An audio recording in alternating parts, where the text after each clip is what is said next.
Sinalubog po ako ng isang dalaga. Sorry po, ang iksi-iksi po yung naka-bikini, sorry po. Wala po siyang, yung pangpataas ay nakaparalama po siya. Ano po ang order niyo, sir? Ako po hindi pa po nakasutana po doon. Nakala po yung customer po ako. Yun pala yung, anong tawag doon? Yung mga pinupunta ng mga sa nightlife, ang tawag doon. Kaya akala po yung customer, hindi po, mag-request po ako ng hindi pong, hindi pong, tawag ito, ang hindi pong establishment. Tawag doon, beer house.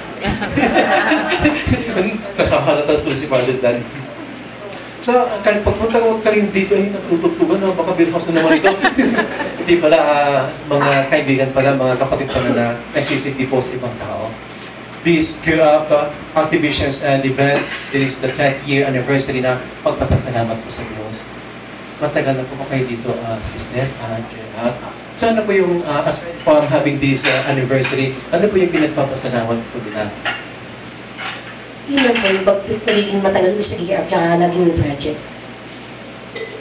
Sorry pa. Lagi pang may project, tsaka po yung pagiging Yes, so you will going to have projects para po, lalo po maganda po yung activations, saka yung po mga gawain po ninyo. So that is one of our petitions, that is one of our prayer to our God na mas maraming proyekto, mas marami pa tayo magagawa, but this kind of work, this kind of event, activation, hindi lamang po para po sa pansarili po natin, but yung po matutulungan po natin ng ibang tao. We're going to give a kind of help, support to other people. Yung magbe-benefit po, not ourselves but other people, but especially our God. The Sacred Heart of Jesus po, yung pong pag-aali po ni Jesus na kanyang pong buhay na what kind of persecution that Jesus Christ had, ano po yung kasalanan ni Jesus, bakit po siya pinahirapan, Harold? Ano po kaya dahilan bakit po hinuli si Jesus, pinahirapan si Jesus, he was crucified, what was the reason behind, Harold?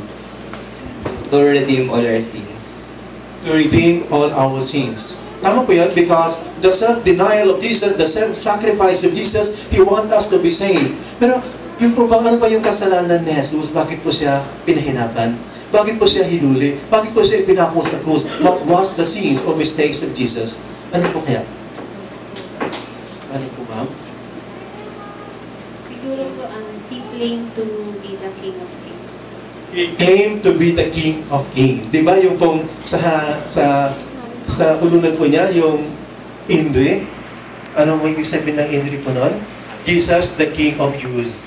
Kaya po, sabi po ng pinuno po ng mga Romano na namuli sa kanya, nilagyan po siya sa ibabaw sa ulunan po niya, Jesus, the King of the Jews. Kasi, like the gospel reading for today, no one knows the Father except the Son, and no one knows the Son except the Father.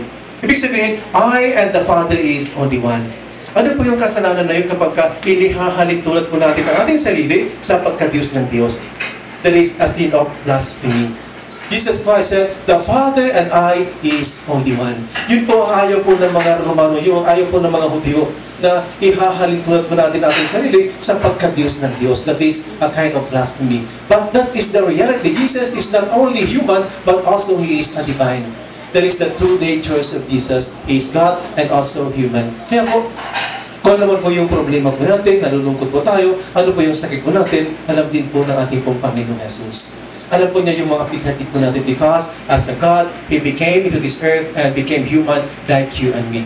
Kaya po tama po si Ma'am, lapitan po natin si Lord po may pangangailangan po tayo. Siya po yung friend po natin, siya po yung kapatid po natin na lagi po nakikinig sa ating pangangailangan.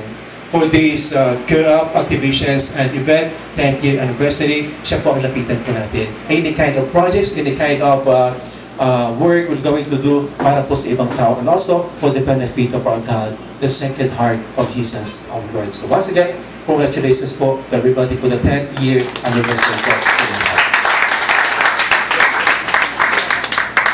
Please all stand.